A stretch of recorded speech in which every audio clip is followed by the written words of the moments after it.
Great, thanks, Chris. Well, your suspicions were right. Even though you asked me to talk about Poplar Point, I took that mostly as a guideline because I do have other things I like to talk about. I have a well-polished rant about 70 years of environmentally unjust land use development along the Anacostia River, which you will not see paralleled, of course, on the Potomac. So I just thought I'd start with a little bit of that. If you've never paddled up the river, you must. It's an amazing place. Mile after mile is like this. It's undeveloped, untouched, unparalleled, I submit, in any city in the United States. And for a space of about 3 miles, there's only a single crossing. It's the New York Avenue Bridge. So get on a party boat, get in a kayak, do whatever you have to go up there. And what you'll see is that it's a major flyway. There's lots of osprey and cormorant and great blue herons that you don't see on the Potomac. For some reason, they go to the Anacostia.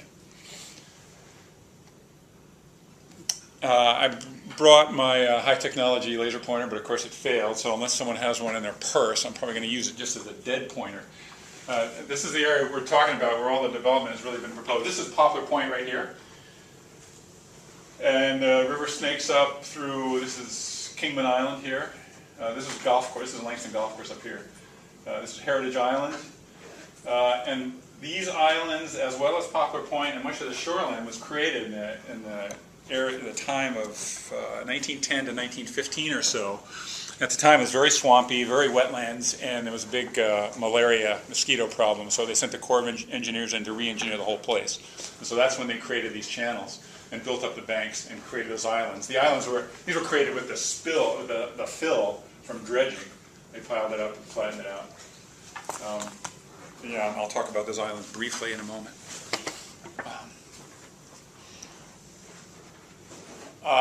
The first and most important inappropriate development along the park, and this is all parkland on both sides, was of course the Benning Road Power Plant, which you've all seen if you've driven up that highway.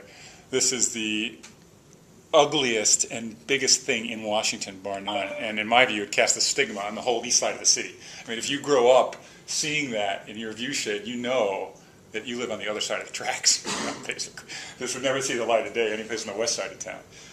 So there's a little campaign brewing to get this out of here. Pepco has admitted it doesn't really need it. It rarely operates, only when in the hottest summer days for peaking power, and they've recently installed enough electrical capacity to get more power. So anyway, that's the signature offense. It's coal-fired.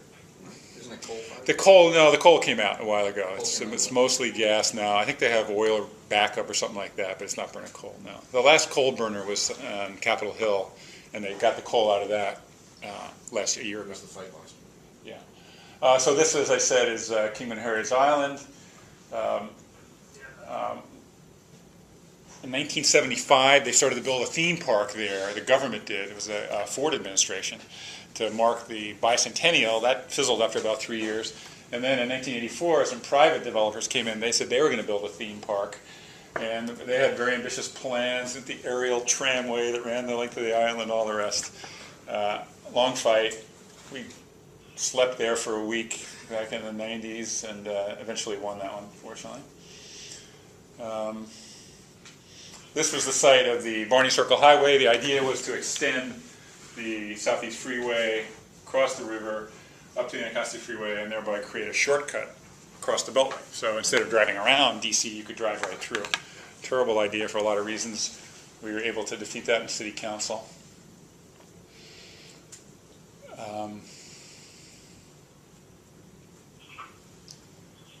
Oh, this is my favorite. Mayor Williams decided that he'd have a Grand Prix racetrack that they decided they'd throw right in there on the side of the river. Remember that? That's RFK Stadium right there. Unbelievable. They did no environmental assessment, no community involvement. So anyway, it's just a history of these things. They just shoved this junk into Anacostia for obvious reasons. The network actually helped stop that race. In our Green Scissors report, we showed how it was bad.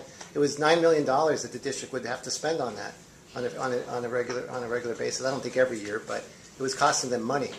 So by stopping the race, we saved the district some money. Anyway, go. Okay, so now on to my main topic, Poplar Point. This is pretty much the area that we call Poplar Point, from the 11th Street Bridge here bounded on the south by the Anacostia Freeway, along Howard Road here, and then to the South Capitol Street Bridge. There's a plan to build a new bridge. The new bridge is going to come over here someplace. So that's going to change. And so their development proposal is basically for this area, as well as the 40 acres or so on the other side of Howard Road. This is private land. This is government land. This area was used by the architect of the Capitol in the 50s, 60s, and 70s, I think, as a nursery. There's a lot of decrepit buildings in there. The fences are not in good shape, so if you have the urge to explore, you can get in there various ways. This is all pretty much unused land in here. You can bike over here. And then this is headquarters for the Park Service, Anacostia Parks East. Park Police has a big facility there, and this is a heliport. There's some contamination issues there? Yeah, apparently pesticides and or fertilizer. I don't know how hot it is.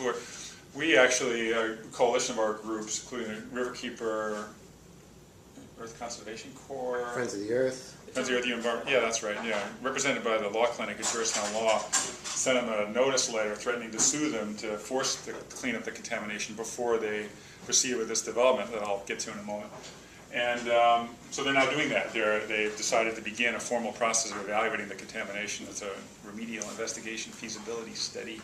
And I started from Dougherty, that's underway, and so I guess everything else is on hold, I guess, while that takes place. This is the Anacostia stop on the blue line, I think. Green line. Okay, thank you. It runs across the river to the Navy Yard. I think that's all I've got to say about that. This is the plan that the National Capital Planning Commission came out with in 1996. I think they called it the Millennium Plan. And lots of interesting features in this thing. One of which was they decided to relocate the Supreme Court from there down to South Capitol Street. They had other big ideas, but this is like the state of thinking 14 years ago. Even then, they didn't want to see an amusement park. They foresaw green space along the east side of the river. And for Poplar Point right here, pretty much the same thing, although there is a proposal there for sort of setback, fairly high, 8-9 story development. That was 96. Then Mayor Williams and his planning director, Tony Williams, engaged in this 2-year plan, the Anacostia Waterfront Initiative. We went through all these charrettes and public meetings and butcher paper and all the rest, you know. And what they came up with was similar to what the NCP had said, basically, at least along the water, flat seats, open space. Although they, too, at a setback, proposed quite a bit of construction. It was approximately 1 million feet. But the basic idea was to keep it away from the river. And that was one of the things that we sort of fought for in that planning process. Is that floodplain? Just protect the river. Yeah, there's a lot of floodplain down there. In fact, there's a wall down there that they use to keep the waters out. Yeah. Maybe half of it. It depends what floodplain means, you know, 50 years, 100 years. So that went by the by as soon as DC United and Mr. McFarland came up, and Clark Realty came up with their own proposal. This was soccer based. This is the proposed soccer stadium. And they had in mind several million square feet of development, and obviously no respect for the planning concept from the AWI about staying away from the river. They really built it down at the edge of the water, with just a sort of a nod to the green space. That enjoyed a lot of support, but then I guess the economy or other problems, Clark Realty dropped out of it when they lost the money. That was the last we saw of that. And then the mayor's planning office decided they would move forward with planning for Poplar Point, even in the absence of a commercial backer. So they've been, for a couple of years, 08 and 09, I guess, they were going through the same thing, these planning processes. I don't think you'll get much out of these drawings. There's like 6 different plans. What I thought was telling was sort of what their vision is for Poplar Point. You know, I don't know what that is, but apparently that's what they want to see there. We didn't like that too much.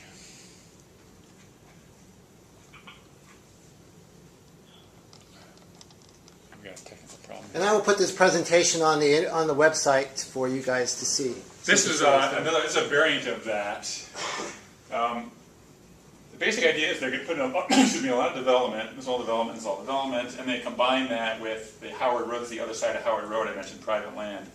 And then the idea is to bring this up to 80 acres of development and then still keep 70 acres of parkland. This is some fancy-dancy architectural thing with cantilevers or whatever. You can see a shadow that's literally over the water's edge. So in our comments, of course, we try to say, you know, get it the heck out of there. But basically what you're talking about is 6 million square feet of development, or 1.5 Pentagons. I think that was the Al Gore Environmental Center or Yeah. something. That sounds right. Convinced us that this was actually an environmental. That's all you have to do is just put it right on the water. Yeah. Very easy. And of course, there was a bill by Councilmember Barry to eliminate the taxes. So there's a lot of momentum behind this, but ultimately, I think it just failed for lack of funding.